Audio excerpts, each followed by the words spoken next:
Gloria a Dios. ¿Qué les parece si vamos al Señor en un momento de oración y le decimos que nos dé de su bendición en esta tarde? Padre, glorificamos tu nombre, Señor, porque tú eres bueno. Una vez más, lo podemos testificar, lo podemos anunciar, que tú eres el Dios de misericordia, que tú eres el Dios poderoso, tú eres el Dios, Señor, que nos auxilias, que nos ayudas en todas las situaciones de nuestra vida. Bueno es ver, Señor, que tu iglesia hace acto de presencia aquí en tu casa, Dios. Gracias. Gracias por esa intención que has puesto en sus corazones. Ahora solamente te pedimos, Dios, que esa estancia aquí en tu casa sea de provecho, sea de beneficio, y ese corazón pueda ser acomodado, pueda ser tratado por tu mano poderosa, y cualquier necesidad que trajeres, Señor, sea de la índole cualquiera, sea física, sea moral, sea espiritual, Dios, sea tratada por tu mano de gracia y de poder. Nos ponemos pues en tus benditas manos, Señor, este tiempo que estaremos compartiendo tu palabra gloriosa. En el nombre de nuestro Señor Jesucristo, muchas gracias, Señor, muchas gracias. Amén y amén.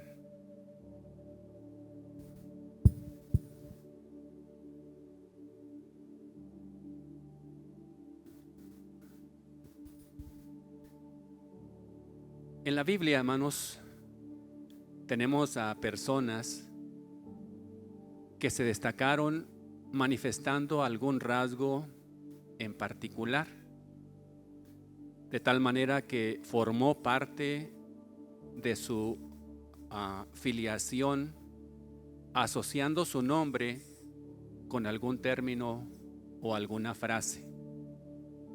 Algunos de esos términos aparecen literalmente en la Sagrada Escritura, pero hay algunos otros términos que fueron acuñados o fueron compuestos, fueron estructurados por los expertos en la materia. Lo dicho anteriormente quiero ilustrarlo, hermanos, de esta manera.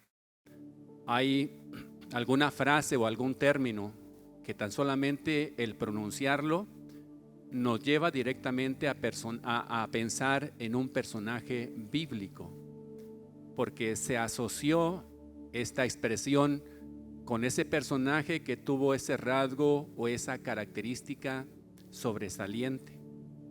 Por ejemplo, si yo le dijera esta frase, es el padre de la fe, sé que aquel que más o menos tiene conocedor de la Biblia me va a decir a quién se está refiriendo. Y usted sabe que se está refiriendo a Abraham, ese personaje bíblico que por su conducta y su comportamiento se mereció esta frase o este título que se asocia a su nombre, de tal manera que decimos, cuando referimos a Abraham, el padre de la fe. Y ya conocemos algo de su historia y decimos que este término no es casualidad ni es caprichoso, refleja una realidad en la vida de este hombre. Otro ejemplo, si les digo, me estoy refiriendo al profeta de fuego. El profeta de fuego es un término que no está literalmente en la Biblia, sino los conocedores, los que conocen el comportamiento de ese personaje, le asocian con esta expresión, el profeta de fuego. Y usted y yo sabemos que nos estamos refiriendo al profeta Elías, porque en la experiencia que tuvo en el Señor, en su ministerio, a menudo se veía envuelto en esta realidad. Aquella ocasión en que pidió prueba de Dios, diciendo, si es Dios, responda por fuego, y descendió fuego. Y hay otros sucesos por ahí, por lo menos en 2 ocasiones, 2 de 3, en los cuales él dijo, si realmente soy el profeta de Dios, descienda fuego y te consuma a ti con tus 50 que vienen para capturarme. Y descendió fuego. Se conoce como el profeta de fuego. Hay otro que yo le diría, con esta expresión a quién me estoy refiriendo, es el profeta llorón. el profeta llorón. Es por aquel libro que él escribió, que en la Biblia se conoce como el libro de Lamentaciones. Y lamentaciones son como lloros, son como expresiones, son como quejas, ¿verdad?, de sufrimiento. Nos estamos refiriendo al profeta Jeremías, hermanos. Tan solamente decir este término ya nos conduce a este personaje. Todos ellos, los tres que hemos mencionado, no los encontramos literalmente en la Biblia ese término, pero fue acuñado por aquellos que conocen la materia. Pero hay otros términos que sí están en la Biblia y que también, hermanos, a lo mejor algunos son más conocidos que otros, pero por lo menos quiero presentar tres de ellos.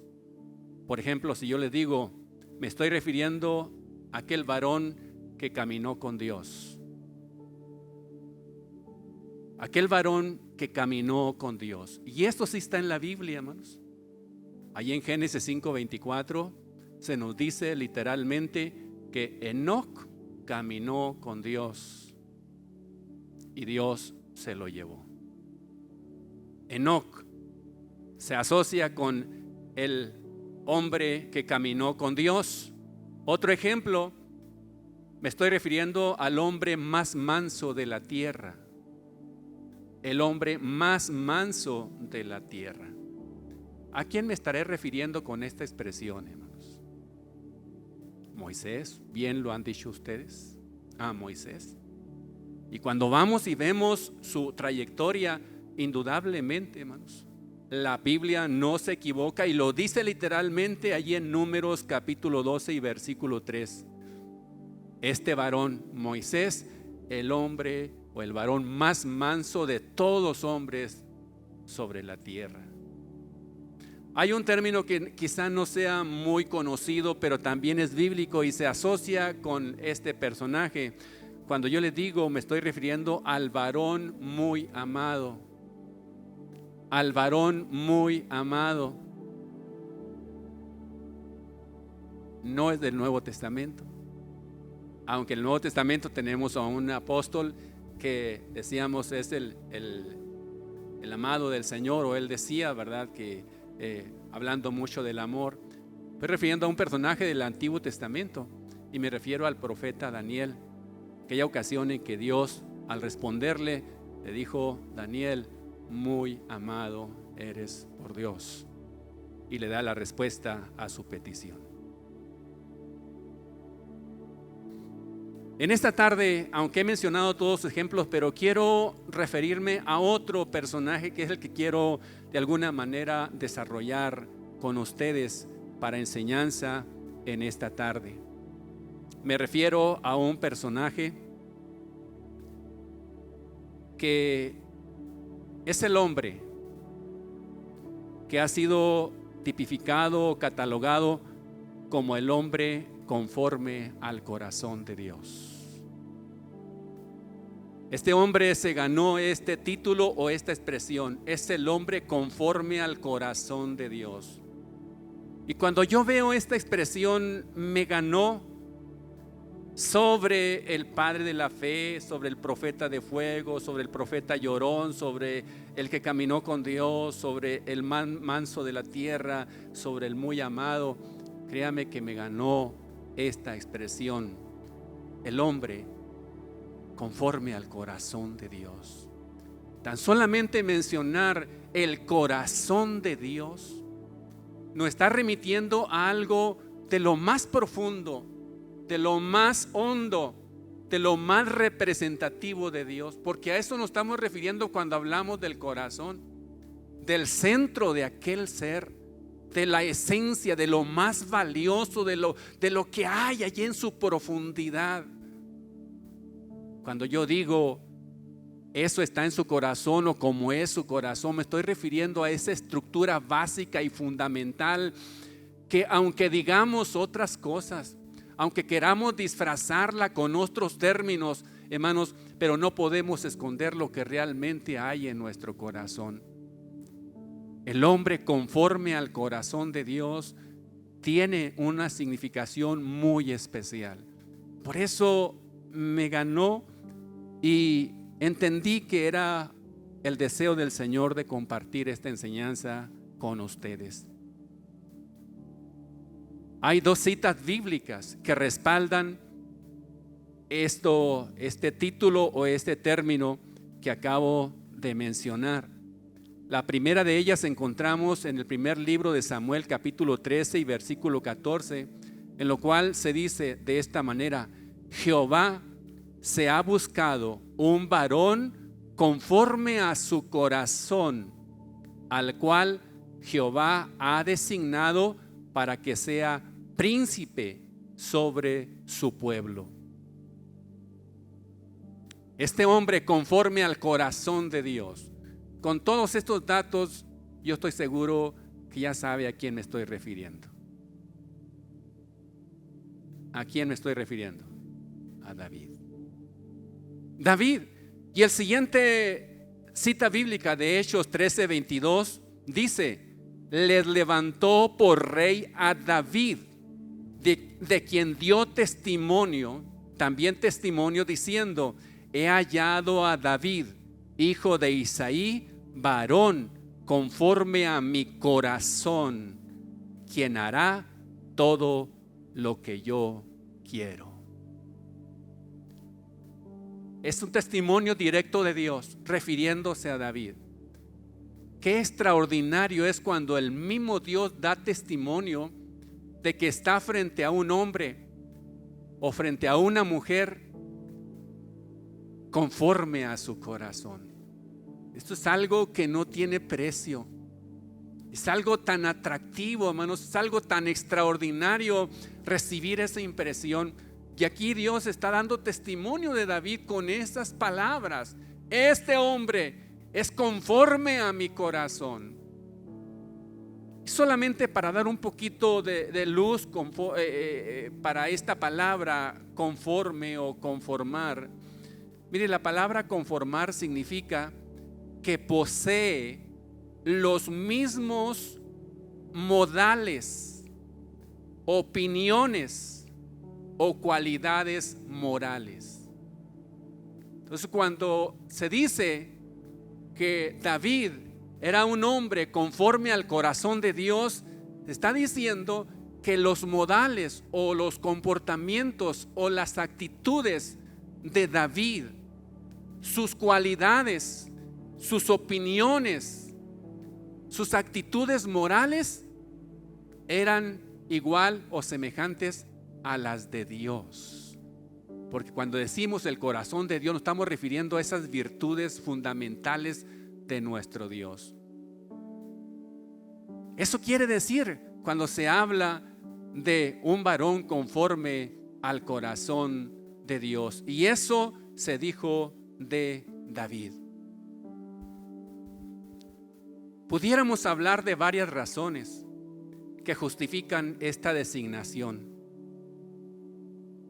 Hay varias razones que podemos explorar, pero he decidido esta tarde compartir con ustedes la que considero más destacable. ¿Por qué David,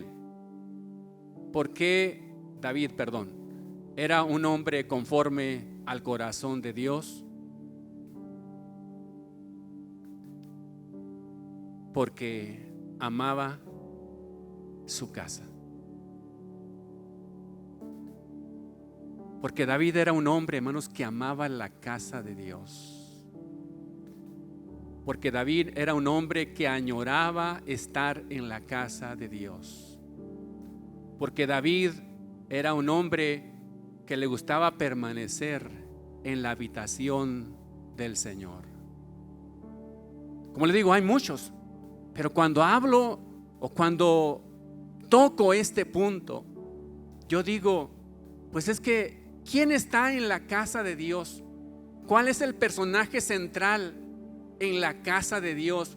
¿Cuál es el personaje más importante en la casa de Dios? ¿Quién es el que debe tomar el primer lugar, hermanos, en el templo, en la casa de Dios? Pues es el mismo Dios. Entonces, cuando David anhela y desea estar en la casa de Dios, pues obviamente, hermanos, quiere decir que él amaba la casa de Dios y por ende también amaba al dueño de la casa de Dios, al que está allí en la casa de Dios, al que el mismo Señor Jesucristo en aquella ocasión dijo: uno mayor que el templo está aquí. Y no se estaba refiriendo al sumo sacerdote, no se estaba refiriendo al pastor, no se estaba refiriendo al líder o al diácono, estaba refiriendo al mismo Dios, al Dios eterno, al Dios de los siglos. Por eso digo, yo creo que este rasgo que tenía David de amar la casa de Dios, hermanos, contribuyó decididamente para que él fuera considerado para este título: un hombre conforme al corazón de Dios. ¿Usted cree que Dios tenga ganas de estar en su casa? ¿Qué cree usted? ¿Usted cree que Dios tenga ganas y tenga deseos y anhela estar en su casa? Yo creo que sí. Yo creo que sí. Y se lo digo, hermanos, en presencia y en ejemplo del Señor Jesucristo, aquella ocasión en que sintió que su casa estaba siendo mal usada, no se estaba respetando su casa. Y el Señor Jesucristo, hermanos, tomó una actitud sorprendente, porque hizo un azote y echó a todos los que estaban ahí haciendo mal uso de su casa. Volcó las mesas, los cambistas, las monedas, echó fuera los animales y les dijo: no tienen aquí espacio porque están deshonrando mi casa. Y dijo: mi casa será casa de oración, como dice la palabra. Hermanos, Dios desea y Dios quiere y Él ama estar en su casa. Y si David amaba y anhelaba estar en su casa, entonces David era un hombre conforme al corazón, conforme al deseo, conforme a esa característica de Dios de estar en su casa. Porque ahí hay necesidad, y porque ahí en la casa del Señor y en la presencia de sus hijos, dice también la palabra del Señor, ahí envía Jehová bendición y vida eterna. ¿Por qué digo que David amaba la casa del Señor? Porque en sus mismos escritos David lo confesó. En el libro de los Salmos, capítulo 26, versículo 8, que usted sabe que el Salmo 26 lo escribió David, dice: Jehová, la habitación de tu casa he amado, y el lugar de la morada de tu gloria. Para David, estar en la casa del Señor era algo muy excelente, era algo que él anhelaba, deseaba y amaba estar en la casa del Señor. También el Salmo 122 versículo 9 dice: por amor a la casa de Jehová nuestro Dios buscaré tu bien. En esos dos salmos por lo menos, y así para no hacer otras citas o no mencionar otras citas, está claro entonces que David amaba la casa del Señor, lo confesaba, lo decía, hermanos, y lo aseguraba, y nadie podía decirle lo contrario, porque él cada día lo manifestaba. No solamente lo decía, sino lo mostraba. Amar su casa está en conformidad con el sentir del corazón de Dios. Recordemos aquella ocasión, ya les dije, en la cual el Señor Jesucristo limpió la casa del Señor porque se estaba haciendo mal uso de ella. Hermanos, David amaba su casa, la casa del Señor. No digo como nosotros amamos nuestra propia casa, aunque nuestra casa, hermanos, es un lugar muy importante. ¿Verdad que sí? Podemos decir que la mayor parte de nosotros, hermanos, es un lugar de remanso, de paz, de tranquilidad. Y anhelamos estar en la casa después de una faena, después de salir fuera, después de lo que sea. Hermanos, deseamos llegar a casa porque allí es un lugar muy especial para nosotros. Hermanos, pero amar la casa de Dios es algo todavía más excelente, mucho más extraordinario, hermanos. porque Dios es más grande de lo que podamos encontrar en nuestra propia casa. Amada hermana, por mucho que ame a su esposo, por mucho que ame a sus hijos, ¿sabe qué? Hay alguien más grande que su esposo, que su esposa o que sus hijos. Y ese es Dios. Y cuando venimos a la casa del Señor, venimos para estar con ese Dios todopoderoso y grande. Por eso me atrevo a decir, hermanos, la estancia en la casa del Señor debe de ser todavía una emoción, debe ser algo todavía más fuerte que estar en nuestra misma casa. Aunque a algunos les parezca exagerada esta situación, hermanos, pero yo creo que apegados a la realidad de Dios, tenemos que ser conscientes, hermanos, que es una realidad y que esto está de acuerdo al propósito de Dios. Mire, me gustaría dar algunas razones por las cuales podemos decir que David amaba la casa del Señor.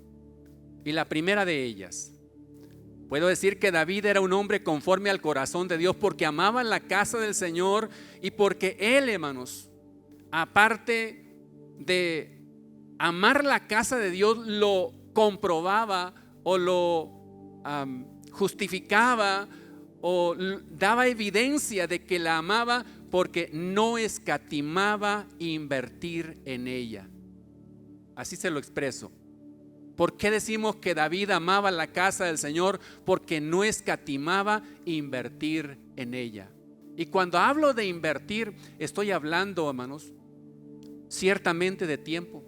Estoy hablando de presencia, pero también estoy hablando de inversión económica, física, monetaria. Porque en aquello que amamos no nos cuesta invertir. Yo no puedo decir, sería mentiroso decir, amo tanto a mis hijos, pero una cosa es amarlos y otra cosa es desprenderme de mi economía para bendecir a mis hijos. Yo estaría contradiciéndome si digo que los amo tanto y no estoy dispuesto a invertir en ellos. No estoy dispuesto a invertir mis finanzas, mis economías en ellos. Eso es una incongruencia. Si yo digo que amo la casa del Señor, debo de estar dispuesto a invertir en ellas. Ya dije, incluso nuestras economías, nuestro dinero, porque es la manera de manifestar ese amor, una de las maneras claras de manifestar ese amor. Lo que yo amo, no me cuesta trabajo invertir en aquello. Y mire David, en 1 de Crónicas 29:3, él dijo: por cuanto tengo mi afecto en la casa de mi Dios, yo guardo en mi tesoro particular oro y plata que he dado para la casa de mi Dios. David, hermanos, invertía en la casa de Dios e invertía de su tesoro personal. Como rey a lo mejor había podido decir, no, pues le exijo a este, le exijo a aquel otro que inviertan en la casa del Señor. Como rey había podido hacerlo, pero él dijo, de mi tesoro personal tengo oro y tengo plata que voy a invertir en la casa del Señor. Evidencia palpable que amaba la casa del Señor, porque dice la palabra, donde está tu tesoro, ahí estará también ¿qué? Tu corazón. Quien ama algo, invierte en ello. Aquellos que aman la casa de Dios verdaderamente participan con sus finanzas en su sostenimiento. Es mentira quien dice amar la casa de Dios separándola de su dinero. Ya dijimos, Mateo 6:21 dice, donde está tu tesoro, allí estará también tu corazón. David no solamente dijo que amaba la casa del Señor, lo comprobó, lo manifestó invirtiendo sus finanzas a favor de la casa del Señor, para que la casa del Señor no le faltara nada, para que hubiera lo suficiente en la casa del Señor. Es evidencia directa de que amamos la casa del Señor. Otra razón que yo digo por qué David decía que amaba la casa de Dios. David amaba la casa de Dios, por eso disfrutaba estar en ella. ¿Verdad que sí? Estar cerca de lo que amamos, ¿verdad que lo disfrutamos? El ejemplo clásico. Yo sé que a lo mejor me va a criticar por ello, pero pues es algo que no puede negar, ¿verdad? Usted que vio un enamoramiento por ahí, me estoy refiriendo a aquellos que ya tuvieron esta experiencia. Usted que se enamoró de aquella dama, o usted, hermana, que se enamora de aquel caballero, ¿verdad? ¿Sí recuerda? Todavía está enamorado, ¿verdad? Bueno, no es tanto enamoramiento ahora, es amor, ¿verdad? Porque una cosa es el enamoramiento y otra cosa es el amor. El enamoramiento es esa emoción, ¿verdad? Esa emoción que hace perder los estribos en un momento dado. Dice, no, yo doy mi vida por él, yo doy mi vida por ella, ¿verdad? Es mi cielo, es mi tesoro, es todo por aquí, ¿verdad? Bueno, son verdades a medias, ¿verdad? Porque no se las crea del todo, ¿verdad? Pero es el enamoramiento que nos hace. Esa emoción debe de conservar, pero ahora se traduce, hermanos, es lo todo para mí, se traduce en soportar las crisis de enojos en un momento dado que vienen, las crisis de inconformidad o de opiniones diferentes que tenemos que enfrentar. Realmente el amor nos lleva a superar esas cuestiones, ¿sí? El enamoramiento pronto se acaba, pero el amor debe de perdurar, debe de continuar. Entonces, David amaba la casa del Señor y le gustaba estar cerca de aquello que amaba, así como usted, cuando se le iba el tiempo, hermano, ojalá y todavía, ¿verdad? Se le iba el tiempo y las horas le parecían segundos o minutos, ¿verdad? Para estar cerca de lo que amaba. Hermanos, cuando amamos la casa del Señor, vamos a querer estar tiempo y vamos a disfrutar estar en la casa del Señor. Vamos a anhelar estar en la casa de Dios porque estamos cerca de lo que amamos, lo que queremos, aquello que hace palpitar nuestro corazón, aquello que nos emociona, estar en la casa del Señor. Salmo 27:4 recoge esta verdad. David escribió: una cosa he demandado a Jehová y esta buscaré, que esté yo en la casa de Jehová todos los días de mi vida, para contemplar la hermosura de Jehová y para inquirir en su templo. Así empieza este versículo: una cosa he demandado a Jehová y esta buscaré. O sea, ¿cuál era la petición más grande que David tenía? Y noten, hermanos, la petición, o sea, la petición más grande que tenía, no una de las peticiones más grandes, la petición más grande que David tenía. Porque dice, una cosa he demandado, no dice una de las cosas, no, dice una cosa he demandado a Jehová. La petición más grande que David tenía era que quería estar todos los días de su vida en la casa de Jehová, en el templo. Lo he demandado. La palabra demandar es fuerte. Quiere decir que lo había suplicado, que había rogado, ¿sí? Que había, válgame, casi podemos decir, exigido que esto se cumpliera. He demandado que Dios cumpla esto en mi vida, que cumpla mi deseo de que yo esté todos los días de mi vida en la casa de Jehová. Y él no solamente dijo he demandado, sino que dice y esta buscaré. Porque son dos cosas diferentes. Una cosa es demandar o pedir algo y otra cosa es buscar.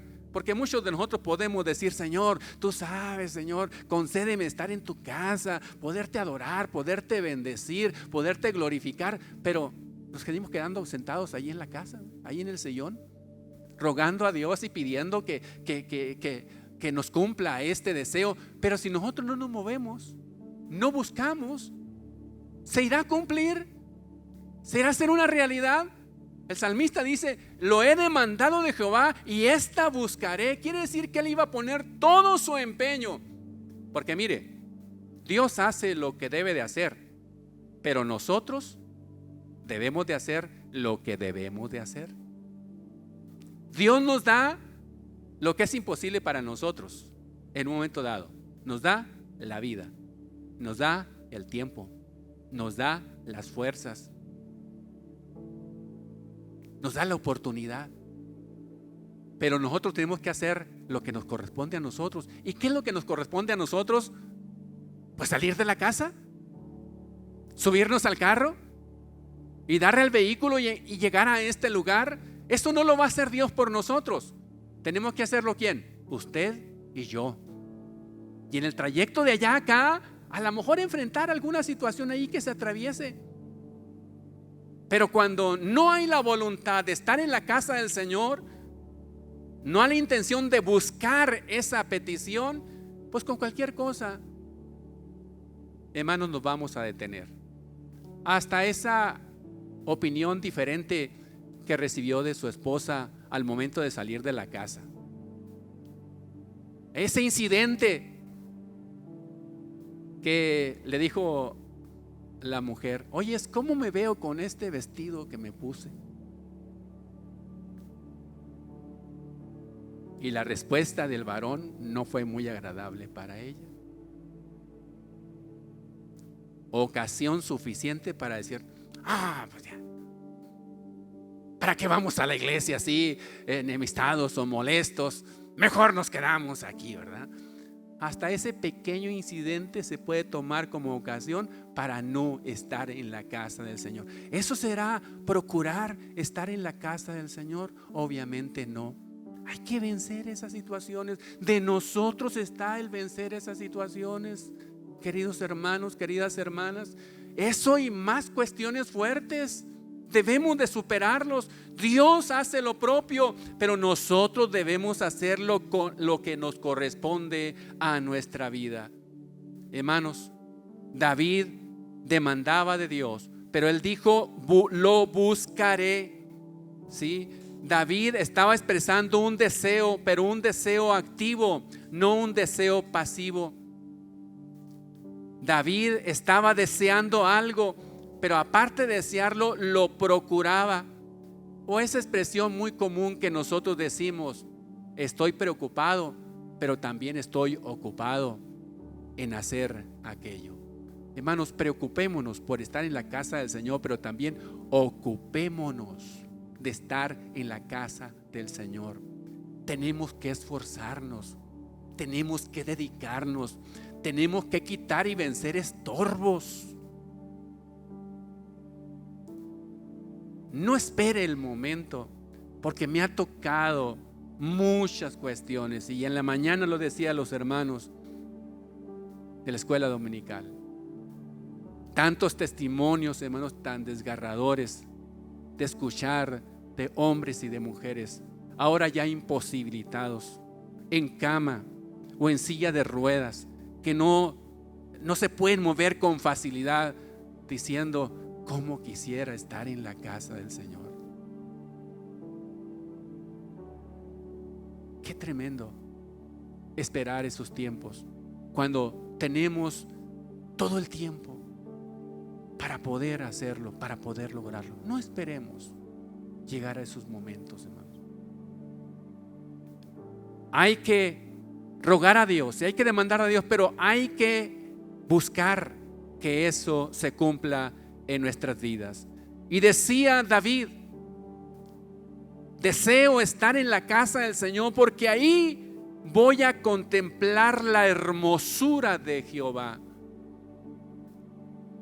Disfrutaba estar en la presencia del Señor, porque ahí él encontraba y disfrutaba La hermosura de Jehová. Este término de hermosura es un término, hermanos, que significa fácilmente algo más que bonito. Decir la cosa, esta palabra hermoso, es algo más que bello, es algo más que lindo. Decir hermoso supera estos términos, estos sinónimos. Él decía: cuando estoy en la casa del Señor, yo contemplo la hermosura de Jehová. Lo hermoso que es Jehová, la belleza extraordinaria y única que encuentro en Jehová, en Dios. Disfrutaba estar en la casa del Señor porque él ahí tenía encuentros con esta hermosura, con esta presencia inigualable, con esta presencia indiscutible, con esta presencia que le hacía, hermanos, válgame esta expresión, volverse loco en el buen sentido de la palabra a David. Por eso él disfrutaba estar en la presencia del Señor. Y cuando hablo yo de esta palabra hermosura, yo dije, bueno, ¿cómo les explico a los hermanos? Y para que dimensionar un poquito más esta palabra, la hermosura de Jehová. Y me hizo pensar en aquella visión que tuvo el profeta Isaías. Por allá en el capítulo 6 del libro de Isaías. Isaías cuenta y escribe allí en este libro aquella ocasión en que tuvo la oportunidad de contemplar la hermosura de Jehová, y lo describe en estos términos. Dice: vi yo al Señor sentado sobre un trono alto y sublime. Note estos términos: un trono alto y sublime. La palabra sublime quiere decir algo extraordinario, algo nunca visto. Un trono alto y sublime. Y dice: y sus faldas llenaban el templo. Su vestimenta, su vestidura, dice, llenaba todo el templo. Imagínense la majestuosidad de ese personaje que estaba sentado en ese trono alto y sublime, de tal manera que sus vestiduras llenaban todo el templo. Oiga, no sé si a usted le habrá tocado en alguna ocasión mirar por ahí algunas pasarelas de artistas, ¿verdad? Que se visten a la última moda, y aquel que trae o aquella que trae la cola más larga, dicen, esa es la más majestuosa, la más tremenda, ¿verdad? Y se expresan de esa manera. O el vestido más largo, ¿verdad? Allá, por no decir la cola, porque algunos es algo ofensivo, ¿verdad? Pero hermanos, ahí se ve, de acuerdo a la vestidura, este personaje es importante. Pues las vestiduras del que vio Isaías, dice, llenaba todo el templo. Imagínense aquí, hermanos, este templo. Claro que el templo que está aludiendo ahí era mucho más enorme, pero imagínense cierta persona con vestidura que llene todo el templo. ¿No es algo hermoso? Algo que no pasa inadvertido. Algo que, hermanos, arranca expresiones de sorpresa. Nunca había visto yo esto.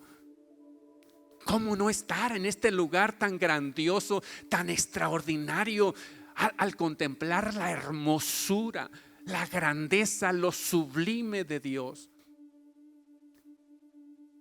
David, hermanos, se refería, cuando habla de la hermosura, más o menos en estas palabras que pone Isaías en la visión que tuvo al ver la presencia de Dios. Y luego sigue diciendo ahí, hermanos, por encima de él había serafines, criaturas celestiales. Dice, cada uno tenía 6 alas. Con 2 cubrían sus rostros, con 2 cubrían sus pies, y con 2 volaban. Y el uno al otro daba voces diciendo: Santo, Santo, Santo, Jehová de los ejércitos, toda la tierra está llena de su gloria. y los quiciales de las puertas se estremecían con la voz del que clamaba, y la casa se llenó de humo. Entonces dije: ay de mí, que soy muerto, porque siendo hombre inmundo de labios y habitando en medio de pueblo que tiene labios inmundos, han visto mis ojos al Rey, Jehová de los ejércitos. Esas criaturas nos dan una cátedra de humildad extraordinaria. Tenían 6 alas, pero solamente lo más mínimo usaban para sostenerse en el viento, un par de alas. Las otras 4 la usaban para cubrir su indignidad delante de la hermosura y la majestad del Señor, porque con 2 alas cubrían sus rostros y con otras 2 alas cubrían sus pies, indicando una humildad extraordinaria, hermanos, que debemos de conservar cuando estamos contemplando la hermosura de Dios. Nos hace, hermanos, tomar actitudes, hermanos, extraordinarias, porque estamos contemplando algo que llena todo nuestro ser, que no cambiaríamos por nada ni por nadie.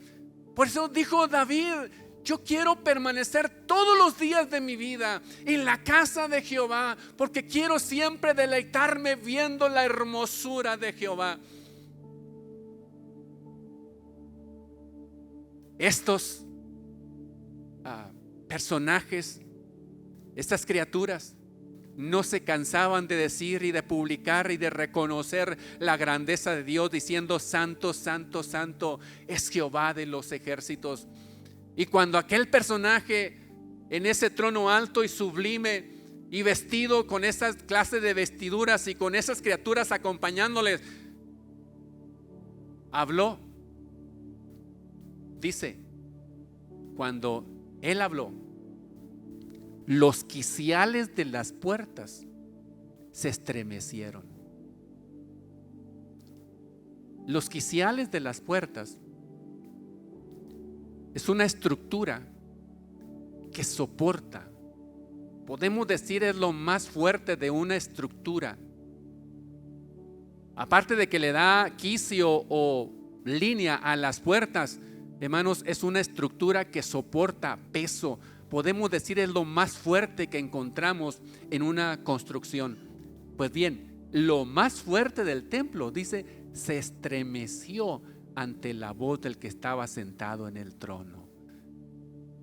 Hermanos, cuando estamos en la casa del Señor y contemplamos su hermosura, hermanos, ¿quién no tiembla? ¿Quién no se emociona, hermanos?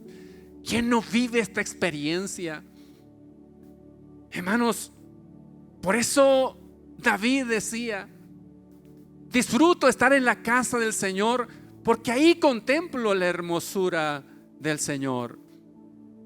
Ante esa hermosura, hermanos, toda otra apariencia, hermanos, se ensombrece. Ante la hermosura, lo brillantez del Señor, hermanos, cualquier otra belleza se opaca, palidece.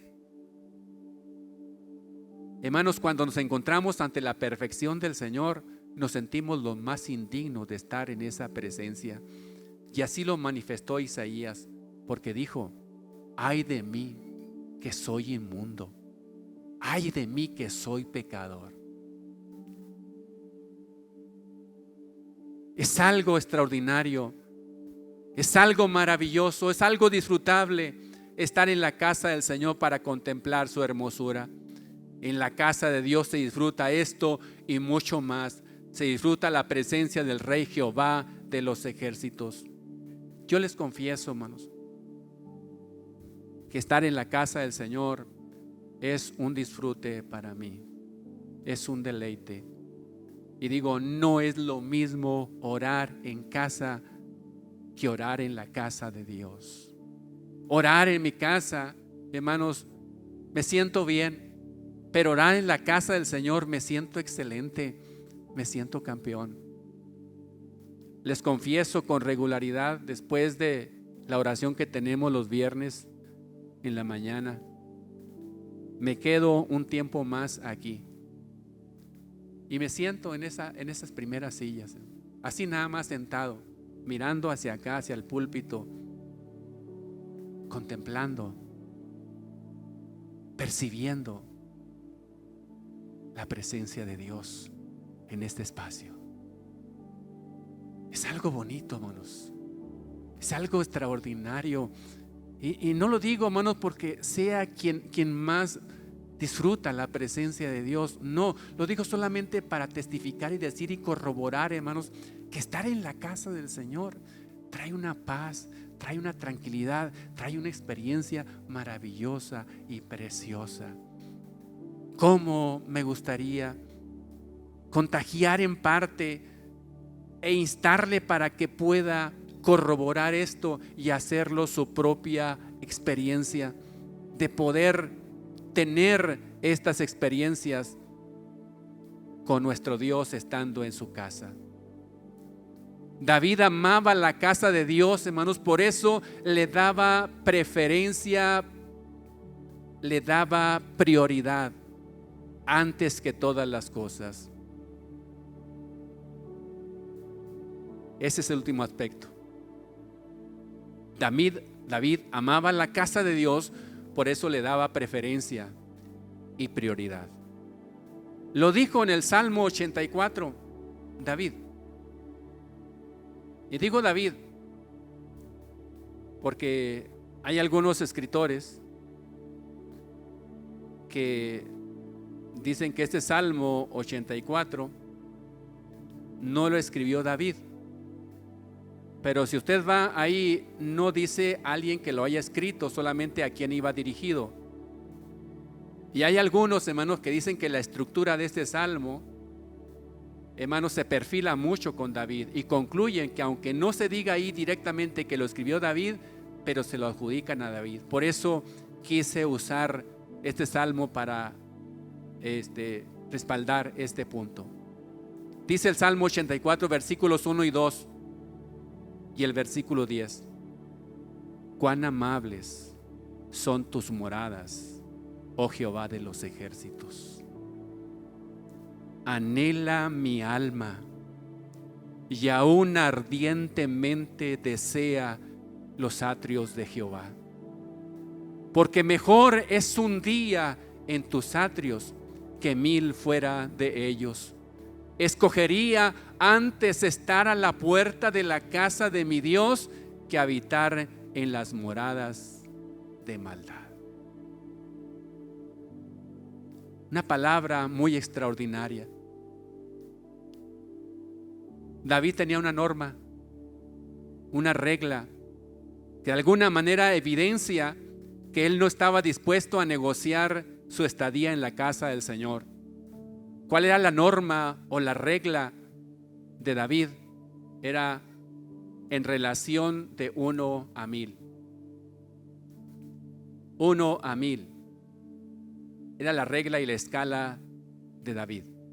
Porque dijo, preferiría estar un día en tus atrios que 1000 fuera de ellos. Oiga, tener esta regla no es decir, bueno, va a esperar a que tenga 1000 ofertas para poderla cambiar por estar en la casa del Señor. Es una manera de decir que, hermanos, no estaba dispuesto a negociar estar en la casa del Señor. Por nada lo cambiaría. Ofrecieren lo que le ofrecieren, no estaba dispuesto a cambiar el hecho de estar en la casa del Señor. Esto, hermanos, indica prioridad, indica preferencia. Ubicar esta cuestión, hermanos, no cualquiera puede hacer esto, porque hay muchos, hermanos, que con menos nos damos por vencidos. Negociamos con mucha facilidad. Tan solamente una invitación de un amigo, de una amiga. Tan solamente, hermanos, cualquier pretexto, que hoy tenemos uno muy apropiado. ¿A poco no? ¿O lo desconoce? ¿Verdad? ¿Ya empezó el partido? Ya empezó. Algunos están en su mente ahí, hermanos, pensando en eso. Afortunadamente Dios los libró y ahora están aquí, y ni modo, ya están aquí. Dijo el hermano Uriel, voy a entregar el lugar a las 6:20 para que usted le corte el mensaje, pero no lo entregó a las 6:20.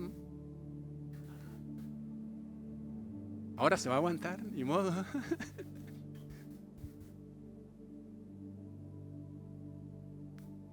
Esa relación de 1 a 1000 era para indicar: no estoy dispuesto a negociar. Ni aunque juegue la selección, ni aunque gane la selección, no estoy dispuesto a negociar. Qué tremendo David, qué amor por la casa del Señor. Podemos encontrar también, hermanos, 2 términos: estar versus habitar. Cuando él dijo: prefiero estar en la casa de Dios o en las puertas de la casa de Dios que habitar en las moradas de maldad. O sea, noten que hace una comparación: estar versus habitar. Él prefería estar que habitar. Estar indica algo momentáneo, algo breve, algo pasajero. Pero habitar indica algo permanente, algo duradero. Él decía: no importa, para mí es más importante aún un breve momento en la casa de Dios que todo el tiempo en algo que no es la casa de Dios. Eso vemos literalmente en ese versículo. También hay otro par que podemos expresar: puerta versus morada.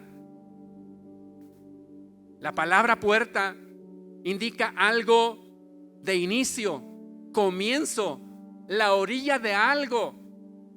Esa puerta está al comienzo, está a la orilla, está al principio de algo. Pues él decía: prefiero estar en la puerta de la casa de mi Dios, que dice morar, estar en las moradas, habitar en las moradas de maldad. La palabra morada nos indica algo diferente de inicio, comienzo, orilla. Nos indica algo que es el centro, nos indica la totalidad, nos indica la plenitud de algo. No es lo mismo estar en la puerta que morar dentro del templo. Morar nos indica que ya está dentro, que está con toda la totalidad, que está disfrutando todo lo que aquí se hace, lo que aquí está presente. Pues él decía: prefiero estar a las puertas de la casa de mi Dios que habitar, que morar en los lugares donde no es la casa de Dios. Prefería estar en el lugar menos importante, pero en la casa de Dios, que en el lugar más destacado en lo que no es la casa de Dios, que son siempre y serán siempre sitios de maldad. Hermanos, ahora entiendo a la mujer sirofenicia. Saqué el ejemplo de milagro de sanidad, pero esta mujer se acercó con el maestro para pedirle algo, y el Señor le dijo: no puedo quitarle el pan a los hijos y dárselo a los perrillos. ¿Recuerdan, hermanos, esta experiencia, esta sanidad? Y esta mujer, ¿qué fue lo que hizo? ¿Qué fue lo que dijo? Dijo: pero aún los perrillos se alimentan de las migajas que caen de la mesa de los hijos. Mire, permítame ponerle unas palabras parafraseadas de esta mujer. Esta mujer dijo, parafraseando, entendiendo esto: Señor, no pido el pan, con las migajas es más que suficiente para mí. En otras palabras, eso dijo esta mujer. No, si tú me das una migaja, Señor, es suficiente. Eso me llena, eso me satura, eso es emocionante para mí. Cuando David dijo: prefiero estar a la puerta de la casa de mi Dios que habitar allá, que estar allá en el centro, el lugar más destacado, en los lugares de maldad. Esta mujer dijo: ay, una migaja para mí sería suficiente, Señor, y la prefiero 1000 veces. Y eso sería satisfactorio, es algo pleno para mi vida. Una migaja de la presencia del Señor, hermanos. Una presencia, un vientecito de la presencia del Señor, un vientecito de su gloria, hermanos. Un toque breve de su presencia es más que suficiente, hermanos. Es más importante que ocupar un lugar destacado en un lugar que no es la casa del Señor. Así sea su misma casa, así sea un salón, así sea un auditorio, así sea un estadio, así sea cual otro lugar. No hay quien compita con el hecho de estar en la casa del Señor. Esto puede decir un hombre y una mujer conforme al corazón de Dios. Quienes no entienden, quienes no comprenden, y quienes juzgan, y quienes dicen: estos están locos, estos son exagerados. Aquellos, hermanos, que no han logrado contemplar la hermosura, el toque, una migaja de la presencia de Dios, no ha caído, no han disfrutado, no han saboreado. Porque aquellos que han saboreado tan solamente una breve, una probadita del Señor, ellos han dicho: yo no voy a ser feliz si no estoy cerca del Señor. Yo no voy a sentirme satisfecho si no estoy cerca del Señor. Y aprovechan cualquier excusa, cualquier pretexto, no para no estar en la casa del Señor, sino para estar en la casa del Señor.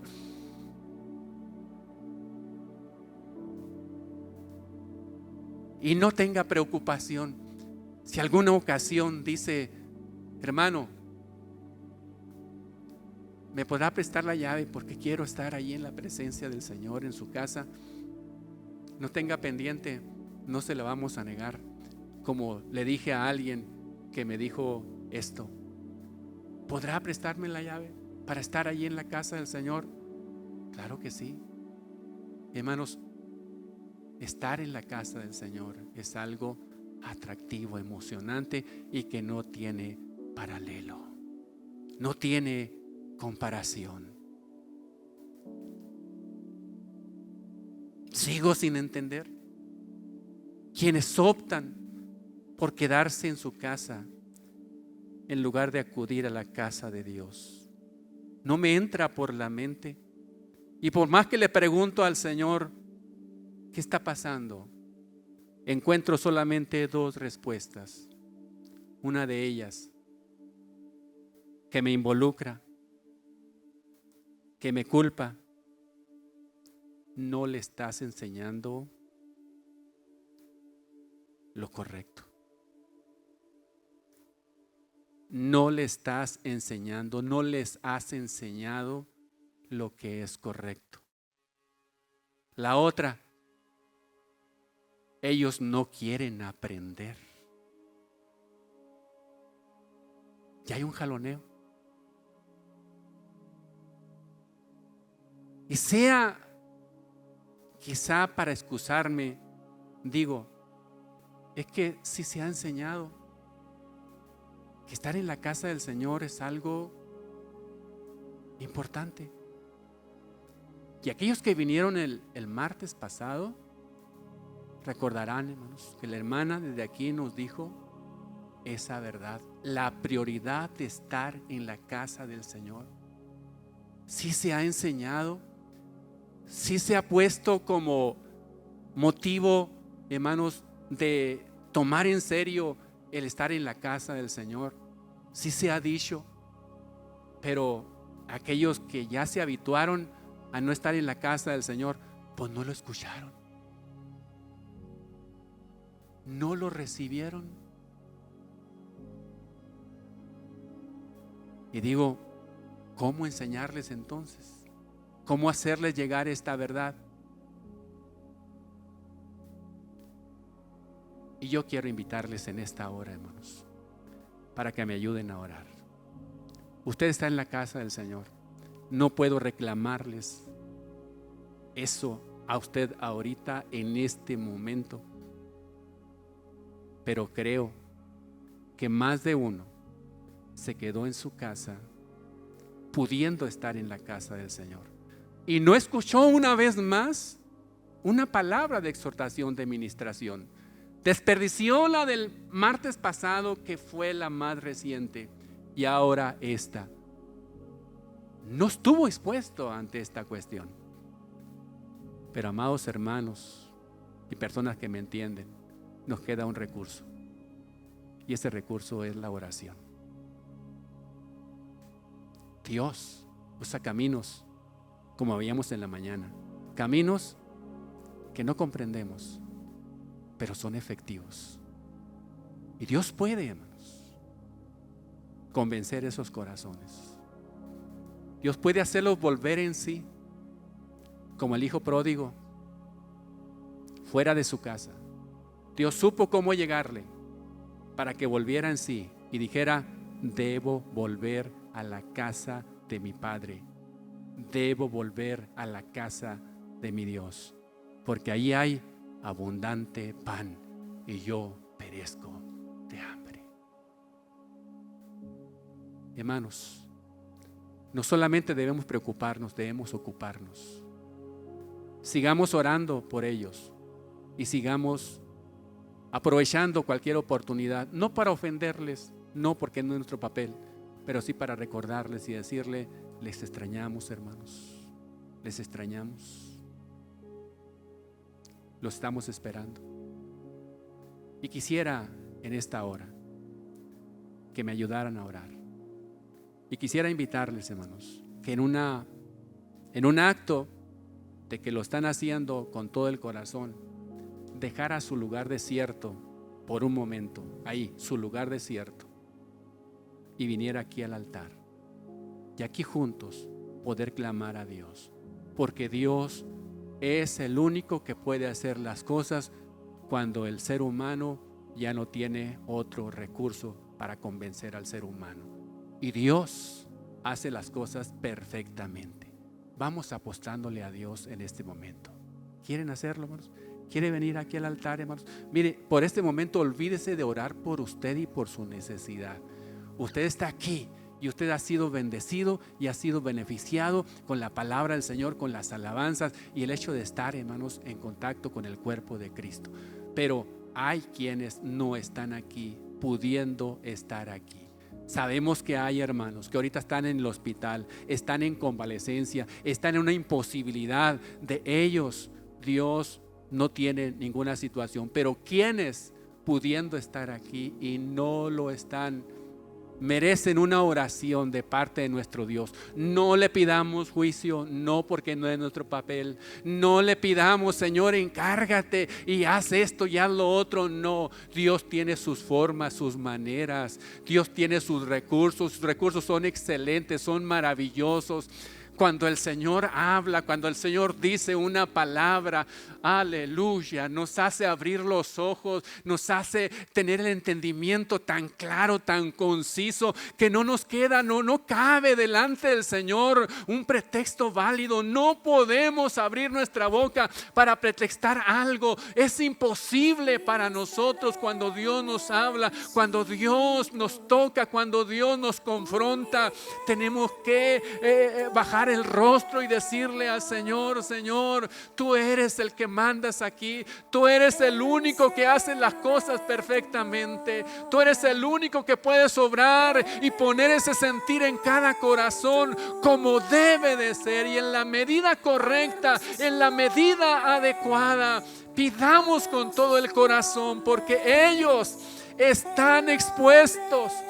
Sí, están expuestos a perder su eternidad. Están expuestos, aleluya, a no irse con el Señor cuando el Señor venga. Están expuestos porque se están arriesgando mucho. No por eso quiero decir tampoco que todos los que estamos aquí en la casa del Señor tenemos nuestra eternidad asegurada. No puedo afirmar esa verdad, que todos los que estamos en este momento estamos listos para irnos con el Señor. No lo puedo hacer, no puedo asegurarlo, pero lo que sí puedo asegurar es que aquella que no está aquí pudiendo estar y está en un lugar diferente a la casa de Dios, está en riesgo su eternidad. Lo puedo decir con convicción y con base en la palabra del Señor. Aleluya. Bendigamos el nombre del Señor y aprendamos a disfrutar su presencia. Aprendamos a disfrutar su hermosura. Aprendamos a depender de parte de nuestro Dios. Sintamos ese toque maravilloso y extraordinario, que cuando llega y toca nuestro ser, podemos decir: quedamos enganchados, quedamos, aleluya, unidos, pegados al Señor, porque son experiencias maravillosas que vivimos estando en la casa del Señor, que en ningún otro lugar hemos disfrutado. Señor, en este momento y en presencia de tus hijos que en esta hora quisieron venir aquí a tu altar, Señor, elevamos una palabra, elevamos una oración, poniendo esta necesidad, Señor, presente, no solamente en esta congregación, sino en términos generales, pero en nuestra competencia. Es preocupación por los de aquí, de esta congregación. Padre, mueve tu mano. Padre, mueve tus influencias. Señor, mueve tus recursos. Esos recursos inagotables. Esos recursos, Señor, que no tenemos manera de dimensionarlos. Pero cuando obran, cuando se ponen en acción, acomodan perfectamente cada pieza de una manera maravillosa, de una manera extraordinaria, incomprensible. Pero resultados, Señor, fabulosos y extraordinarios cuando esa vida vuelve en sí y entiende lo que se está perdiendo, entiende lo que está arriesgando, entiende, aleluya, el peligro en el cual se encuentra.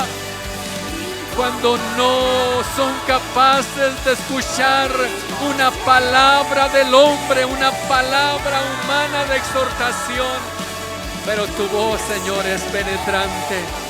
Tu voz, Señor, cuando hablas, cuando dices, estremece los quiciales de toda puerta, de toda estructura, de toda construcción. Estremece las vidas y nos hace, Señor, que reaccionemos, nos hace que tomemos determinaciones extraordinarias. Padre, es tu pueblo, es tu iglesia, y tú velas por cada uno de ellos. Padre del cielo, te ruego, Señor, con todo mi corazón y en compañía de este pueblo, Dios, obra, obra, obra, obra, obra. No han escuchado tu palabra en este día, pero obra ahí en su casa, ahí en ese lugar, Señor. Ahí quizá en la plaza, ahí quizá, Señor, en ese lugar de paseo, ahí quizá en ese salón, Señor, aquí quizá en esa estancia, quizá, Señor, en ese lugar, Señor, ajeno al templo. Dios, ahí tú puedes obrar y hasta ahí tu voz puede llegar y concientizar de una manera que nosotros no alcanzamos a comprender. Tú eres el omnisciente, tú eres el omnipotente, tú eres el Dios digno de toda alabanza y de toda adoración. Queremos, Señor, ser considerados como hombres y mujeres de acuerdo a tu corazón, Dios, amando tu casa sobre todas las cosas. Porque ahí, Señor, invertimos, porque ahí, Señor, disfrutamos, porque ahí está nuestra prioridad, porque ahí está nuestro deseo y nuestro anhelo. Y si amamos la casa de Dios aquí en la tierra, estaremos amando la casa de Dios que está en los cielos para nosotros. Por eso David pudo concluir diciendo: y en la casa de Jehová moraré por largos días, mencionando su estancia en la eternidad. Gracias, mi Señor. Muchas gracias te doy. Síguenos amparando y cubriendo. Y cada día, Señor, estamos abiertos para que tu palabra sea anidada en nuestros corazones. Gracias, amado Dios. Toda la gloria y la honra y la alabanza para ti. Gracias, poderoso Dios. Aleluya. Aleluya. Gloria a Dios. Gloria a Dios. Gloria a Dios. Santo.